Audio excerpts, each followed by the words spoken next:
A former Turkish diplomat has said he has witnessed tremendous transformation in China in the past decade, adding the country has also achieved balanced development. 科技与文化都有这样的一个发展，所以这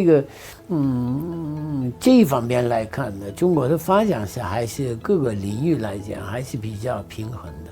最近10年，10年以后的变化，就收获比较大，我们就可以享受这个发展的结果。Rona said Turkey has also benefited from the development of China in recent years. 中国的这么高水平的产品、高水平的技术，给土耳其带来好多实惠。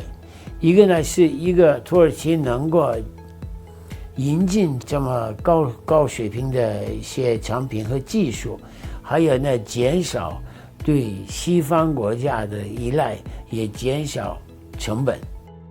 Garanti Bank, where Rona works now, is the first Turkish bank that set up a representative office in China after the reform and opening up.